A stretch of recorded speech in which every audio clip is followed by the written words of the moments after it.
welcome to Ishaan Khosla Tutorial Services. At the very forefront, congratulations to everybody who received the results today. This is a major milestone in your life. Please do celebrate it. Today we will be looking at 5 steps to the perfect personal statement.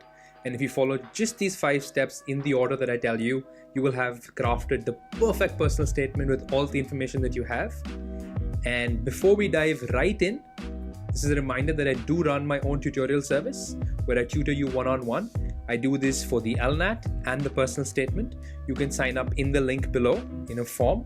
I also run my own Fiverr, so if you have something written down and you'd like me to have a look at it, I'd be more than happy to. It's running at an all-time low, so make the most of it. So let's jump right into rule 1 of crafting the perfect personal statement. Our very first rule is why, and this is your introduction. So essentially you want to answer why this course, why does this course inspire you, what about this course inspires you, which aspects of this course you particularly enjoy. Here I want you to imply rather than state, so use anecdotes, use examples, use personal experiences, but tell me why. This is your introduction. This is your first ever thing that you put down on your personal statement. This doesn't have to be in the order, so this is something you could come back to after you've come to the drawing board, but you really need to be able to answer why. Why am I doing this course? This is your introduction. This is step 1. You want to have a strong opening statement. So something in terms of the way you've seen in novels, poems, songs, you need to have a very strong opening. But that opening needs to be able to answer that first rule, why. Rule number 2, what? What have you done to show me your enthusiasm in the subject? And here I want you to put down any relevant work experience, internships, anything that is directly related to your course, anything that directly relates to your passion that you spoke about in paragraph 1. What have you done to show me you're enthusiastic about? Be very specific here. So I worked at advocates so-and-so's office and drafted these documents, worked on these legal cases, which really made me understand the real side of the law, for example. You want to be able to demonstrate skills of independence, communication, aspects of being able to learn on the job quite easily. But most importantly, I want you to be able to really put down that you understand the real world of your course. So it's great that you have a theoretical understanding, which you probably have gained in school, but your work experience, anything relevant that you've done which isn't really academic shows me that you understand the world in which your course exists. So your second rule is what, right? And here, like I said, I want you to put down any experiences, any work experience, internship, volunteering that relates to where you are with this course and your passion. Rule 3 is academics. Now, academics form a core aspect of your application in the United Kingdom, which is extremely academic. All universities there are very academically focused and rigorous. So your academic forms a very important part of your personal statement. Now here you need to relate your course to the full range of your studies. So essentially you need to be able to bridge the course that you've applied for with the kind of work you've already done. So maybe, studying math has given me the logical ability to be able to do statistics. And that's why I want to apply for a course in, say, advanced math and applied data and statistics, right? So everything that you've done in school, so the kind of courses you've taken, the kind of workload you've had, you can nitpick and pull out aspects of the course which relate to the larger course that you're applying for. So for example, what I wrote about in my personal statement was that even though I have an engineering background, in my high school I was in engineering prep school, that gave me skills of analytics and data analysis, which I can use to study economics.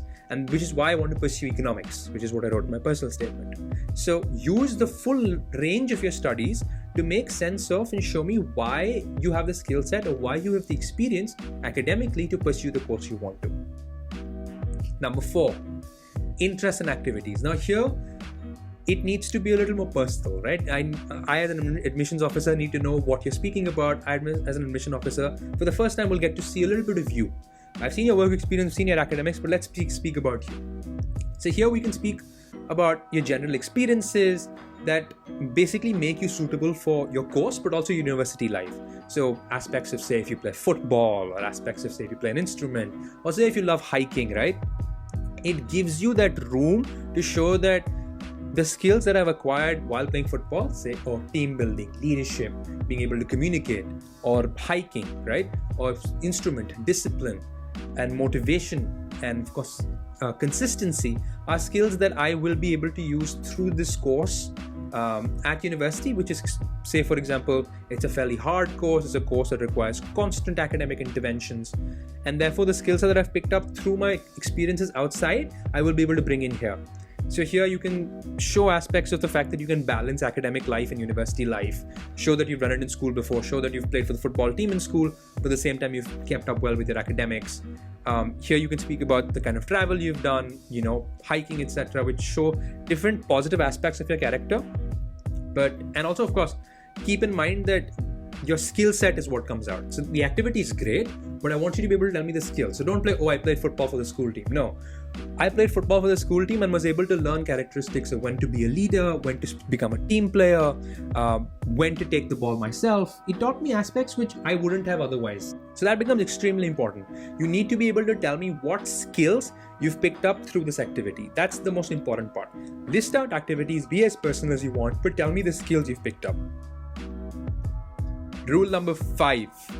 Now this is the last part, your conclusion. Remind the reader why you're so passionate about this course. Remind the reader that studying this course is your primary objective. Here you can use even things like a circular sentence to say you started off with using a reference to Shakespeare, for example. Really vague example. But in the conclusion, you end with Shakespeare again, but relating it to the introduction.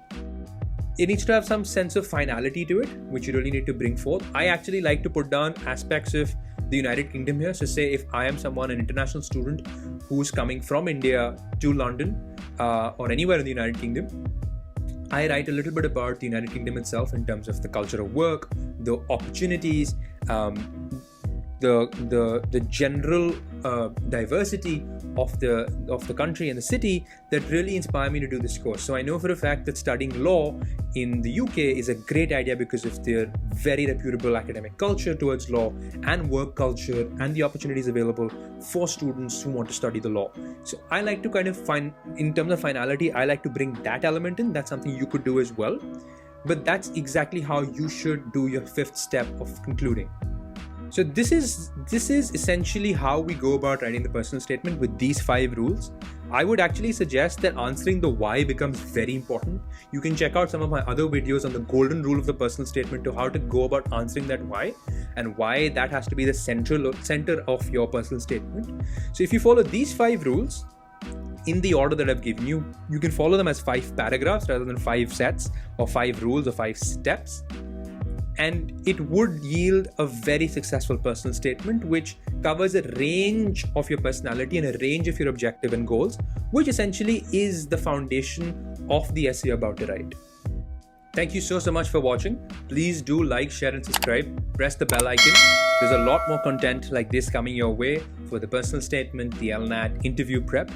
I will also very soon be sharing my own personal statement that got me into UCL and an interview at Oxford. So stay tuned for that. Again, I run a one-on-one tutoring service for the LNAT and the personal statement. You can sign in and sign up on the link below. I also run a Fiverr, so if you have something written down that you'd like me to proofread or edit, I'd be happy to do so.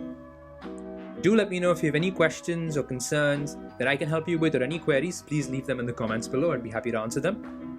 And stay tuned. There's a lot more coming your way. Best of luck and see you very, very soon.